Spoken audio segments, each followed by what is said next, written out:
நாளிலே நாம் சிந்திக்கும்படியாக எடுத்துக்கொண்ட வசனம், நாம் ஜெபித்த ஜெபக்குறிப்பிலிருந்தே ஒரு வார்த்தையை நாம் தியானிக்கலாம் என்று ஆவிக்குள்ளாக நான் நினைக்கிறேன். யோவேல் தீர்க்க தரிசன புத்தகத்திலே 2வது அதிகாரம் 25 வசனத்தின் பின்பகுதி, பட்சித்த வருஷங்களின் விளைவை உங்களுக்கு திரும்ப அளிப்பேன். பட்சித்த வருஷங்களின் விளைவை உங்களுக்கு திரும்ப அளிப்பு. இதுதான் இன்றைக்கி நம்ம சிந்திக்க போகிற வார்த்தை. பட்சித்தனா அழிச்சு போட்டது, அது ஒன்றுமே இருக்காது, அவ்வளோ பட்சித்து போட்டு போயிடும், ஒன்றும் இல்லாமல் அழிச்சிட்டு போயிடும். அந்த விளைவை திரும்ப ஆர்டர் நமக்கு என்ன செய்வாராம் தர. என்னென்ன காரியத்தெல்லாம் நம்ம எவையெல்லாம் இழந்திருக்கோமோ அவைகள் அவர் திரும்ப என்ன செய்வார் தரப்போகிறார். அல்லேலூயா.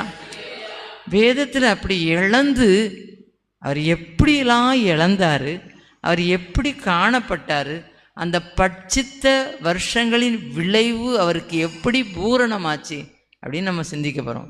3 விதமாக சிந்திக்க போகிறோம். ஆனால் ஒரு சில நிமிடங்களில் யோசேப்புன்னு ஒருத்தர் இருந்தார். வேதத்தில் எல்லாருக்கும் நன்றாகவே தெரியும். ஆதியாகமம் 37 அதிகாரத்தில் தொடங்கி 50 அதிகாரத்தில் அவருடைய காரியங்கள் எல்லாம் நிறைவு பெறும். அது 37 அதிகாரத்திலிருந்தே அவருடைய பட்சிப்பு முதல்ல தொடங்கும். ஆதியாகமத்தின் புத்தகத்தை எடுத்துக்கொள்வோம். ஆதியாகமம் 37 அதிகாரம். என்ன முதலாவது பட்சிப்பு பாருங்கள். அதில் நான் 8வது வசனத்தில் கடைசி பகுதியை வாசித்தீங்கன்னா, இன்னும் அதிகமாய் பகைத்தார்கள். இது அவருக்கு ஒரு பெரிய இழப்பு தானே.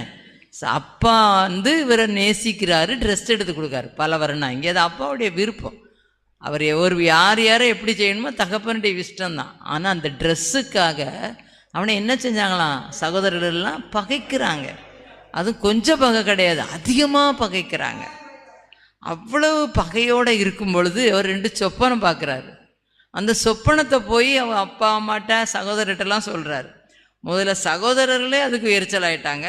அவங்க அப்பாவும் என்ன சொல்கிறாரு, நாங்களுமா நான் என்ன செய்ய போகிறோம், உடனே நாங்கள் அடுத்த பாருங்க, அதுக்கு அடுத்த வசனத்தில் பாருங்கள், தகப்பன் அவனை பார்த்து, நீ கண்ட இந்த சொப்பனம் என்ன, நானும் உன் தாயாரும் உன் சகோதரரும் தரை மட்டும் குனிந்து நாங்கள் வணங்க வருவோமா அப்படின்னு கேட்காரு. அடுத்தது இவருக்கு வீட்டுக்குள்ளேயே ஒரு பெரிய இழப்பு, ஒரு பட்சிப்பு. அடுத்தது பாருங்கள், அவங்கெல்லாம் ஆடு மேய்ச்சிக்கிட்டு இருக்காங்க. அவங்களுக்கு சாப்பாடு ஸ்நாக்ஸ் கொண்டு போகிறதுக்கு அவங்க அப்பா இவடையே அனுப்புகிறாரு. இவங்களே